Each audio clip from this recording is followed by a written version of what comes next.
I'm about to make some of you real uncomfortable, but this needs to be said.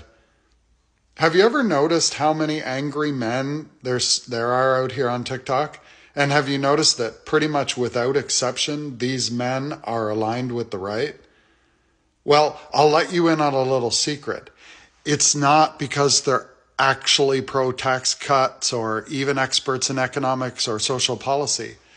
I mean, they all gladly cash their carbon rebate checks and the baby bonus too, right? So the only reason they align themselves with the right is because someone told them that liberal is synonymous with weak and being conservative means you're tough. And that didn't happen by accident. It was deliberate. And the right is damn good at it. See, what they're selling isn't politics, it's identity. Why do you think they call folks libtards and snowflakes or woke? Because then they can pigeonhole you. That's now your identity. And it's exactly because they don't actually have any expertise that their only option is to resort to name calling or insults. It's arrogance. It's their attempt at dominance. It's kindred affirmation dressed up as patriotism. And they've swayed a huge swath of these men to believe if you show empathy, you're soft. If you care about others, you're weak. And if you want to fix the system or protect others, you must hate Canada. Meanwhile, what are we doing on the left? Fact-checking and researching, addressing the misinformation and correcting lies. In other words, we're speaking to logic and intellect, while the right is winning on gut reactions to hell with the truth. And that's the problem, because in the absence of a counter-narrative, the loudest one wins. So let me be clear, empathy isn't weakness. Fighting for people you don't know, that's strength.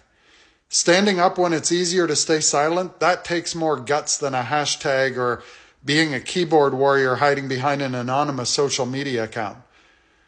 You want to know what masculinity looks like? It isn't role-playing with a Make Canada Great Again hat and an F. Carney flag.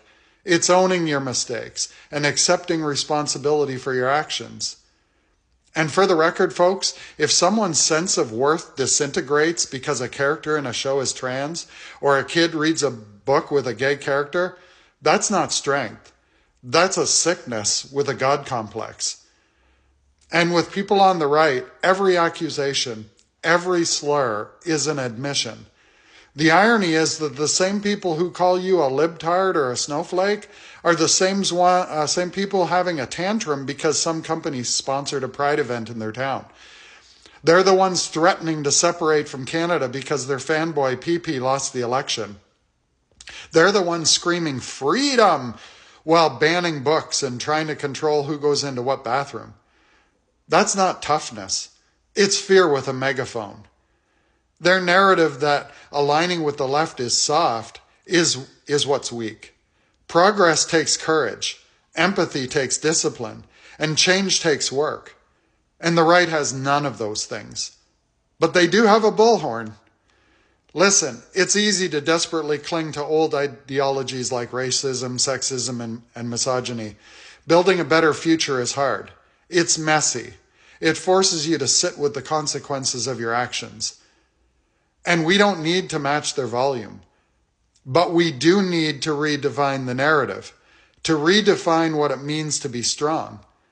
Because the right, they aren't the oak legs holding up the table. They're the termites chewing through it while calling themselves carpenters. It's time to stop letting them define what strength is. They didn't earn it. They're just being louder and shouting theirs. Peace out. And if you're not already following me, you should. It's going to be a ride.